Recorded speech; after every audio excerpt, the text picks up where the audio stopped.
My wife asked me a question I never thought I'd have to answer. And 3 months later, she disappeared. Before I tell you what happened, let me ask you something. If someone you loved handed you a sealed letter and said, "If I ever disappear, deliver this," would you ask questions? Or would you just promise? Because I promised. And that promise changed my life. I found this story buried deep on Reddit after hours of searching. And honestly, the ending stayed with me for days. Here's what happened. My wife, Emma, wasn't the kind of person who made dramatic requests. She was practical. Organized. The type of person who planned vacations 6 months early. The type of person who kept spare batteries in labeled containers. Nothing about her was mysterious. At least that's what I thought. We'd been married for 7 years. No major problems. No huge fights. Just an ordinary life. A good life. Or at least one that looked good from the outside. Then one Tuesday night, everything changed. We were sitting on our back porch, drinking coffee, watching a thunderstorm roll in. The kind of night where nothing important is supposed to happen. Out of nowhere, Emma stood up, walked inside, and returned holding a white envelope. No writing. No stamp. Nothing. Just an envelope. She sat back down. Then placed it in my hands. I laughed. "What is this?" She didn't laugh back. Instead, she looked unusually serious. "If I ever disappear." My smile vanished. "What? If I ever disappear?" She repeated. "Promise me you'll deliver that." I stared at her, certain this was some kind of joke. But she wasn't smiling. Not even a little. "Disappear where?" I asked. She shook her head. "Just promise." The entire conversation felt strange. Like I had accidentally walked into the middle of a movie. Eventually I agreed. Mostly because I wanted the conversation to end. She seemed relieved. Almost grateful. Then she changed the subject. Just like that. And the night continued. At the time, I forgot about it. Life moved on. Work. Bills. Weekends. Normal things. The envelope ended up inside my desk drawer. Untouched. 3 months later, I came home from work. The house was quiet. Too quiet. No music. No television. No Emma. At first I wasn't worried. Maybe she'd gone shopping. Maybe she was visiting a friend. But then I noticed her phone. Sitting on the kitchen counter. Emma never went anywhere without her phone. Ever. My stomach tightened. Then I saw something else. A note. Folded neatly beside the phone. 3 words written in her handwriting. Check the drawer. I ran upstairs. Opened my desk. And immediately felt my heart stop. The envelope was gone. In its place was a single key. And a second note. 1 sentence. The sentence that began the strangest 6 months of my life. If you're reading this, I didn't leave voluntarily. To be continued. If you're reading this, I didn't leave voluntarily. I must have read those words 20 times. Maybe more. Because nothing about them made sense. Emma wasn't the type of person to disappear. She wasn't reckless. She wasn't impulsive. And she definitely wasn't involved in anything dangerous. At least, that's what I thought. My hands were shaking. The house suddenly felt different. Like every room was hiding something. Like every memory had a question attached to it. I picked up the key. It looked old. Very old. Brass. Worn down around the edges. And attached to it was a tiny metal tag. 1 number. That was it. No address. No name. Just 317. I immediately called Emma. Even though her phone was sitting right in front of me. Straight to voicemail. Then I called her friends. Nothing. Her sister. Nothing. Her coworkers. Nobody had seen her. Nobody had heard from her. By midnight, I was sitting alone in the kitchen. The key on the table. The note beside it. Trying to make sense of something that felt impossible. Then I remembered something. 3 years earlier. A random Saturday afternoon. Emma had mentioned a storage unit. Not ours. Just a storage unit she'd rented briefly before we met. At the time I didn't think anything of it. Now. It was the only lead I had. The next morning I started driving. Storage facility after storage facility. Showing employees the key. Most of them shook their heads. A few barely looked at it. Hours passed. Nothing. Then, just as I was about to give up, one manager froze. Only for a second. But I noticed. He looked at the key. Then at me. Then back at the key. "Where did you get this?"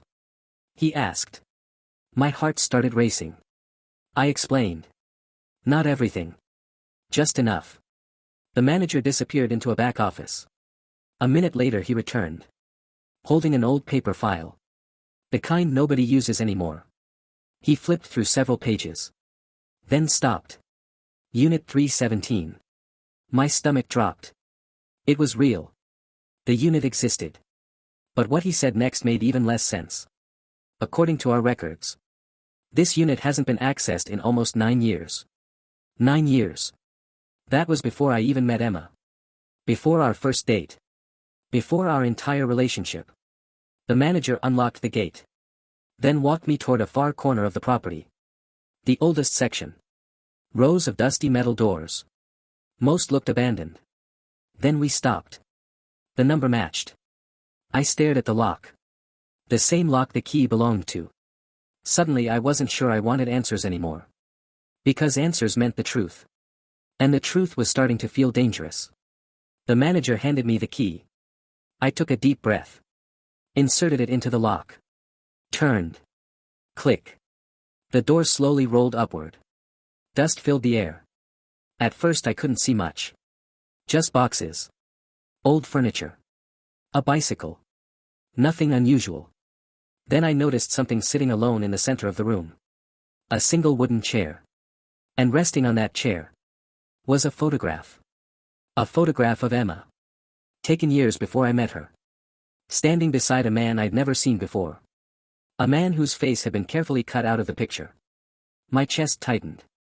Because underneath the photograph was another envelope. And written across the front in Emma's handwriting were 4 words. Don't trust the police. To be continued. Don't trust the police. I stared at those 4 words. Over and over. Trying to convince myself I'd read them wrong. But I hadn't. The envelope felt heavier than it should have.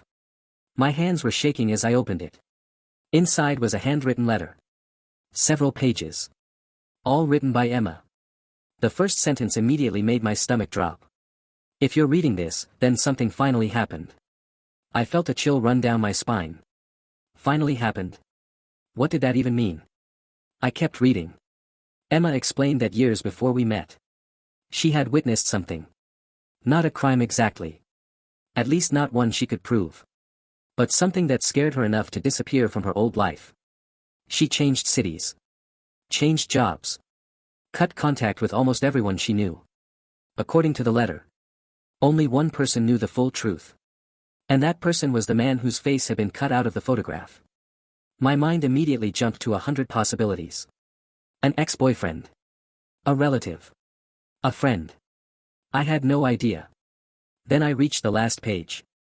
And that's where things got strange. Emma had written a name. Just a first name.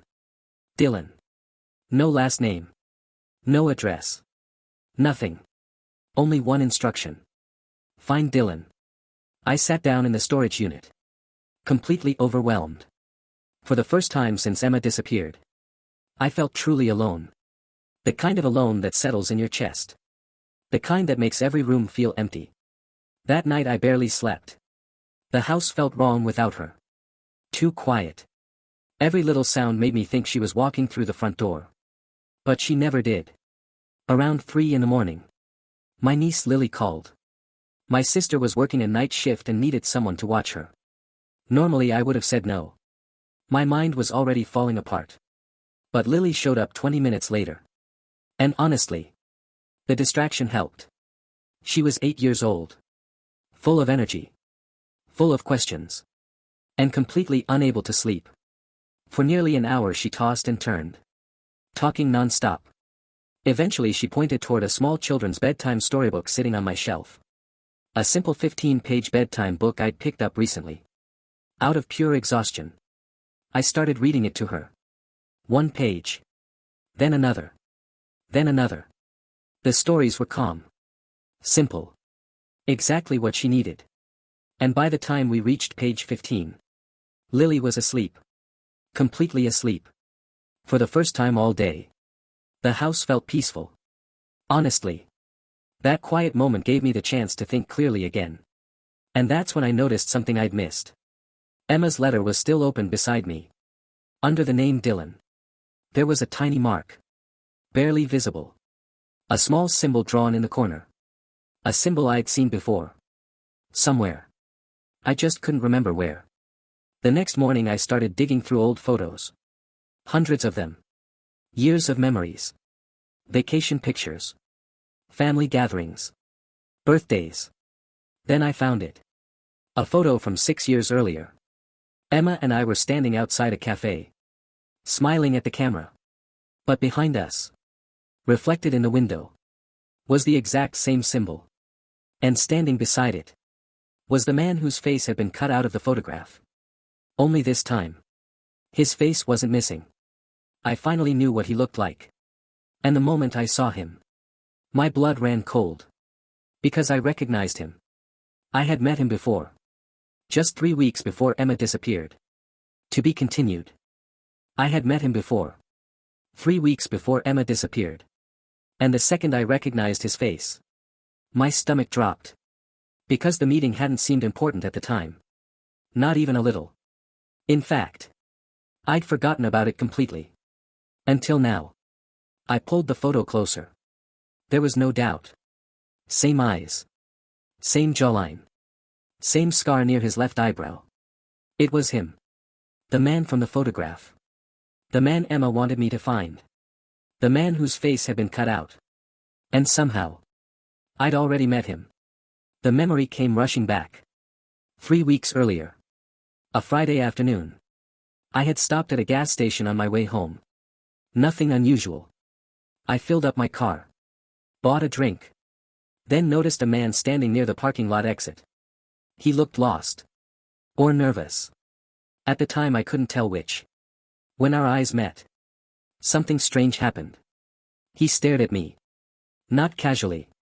Not the way strangers normally do. He looked at me like he knew me. Then he walked over. Fast. Too fast. You're Emma's husband, right? I remember freezing. Because I had never seen him before. Yet somehow he knew exactly who I was. I asked how he knew Emma. The man hesitated. Just for a second. Then he smiled. Old friend. That was all he said. An old friend. Then he handed me a business card. Told me to call if I ever needed help. And walked away. At the time, I thought it was weird. But not alarming. Now it felt terrifying. Because I suddenly realized something. Emma never told me about him. Not once.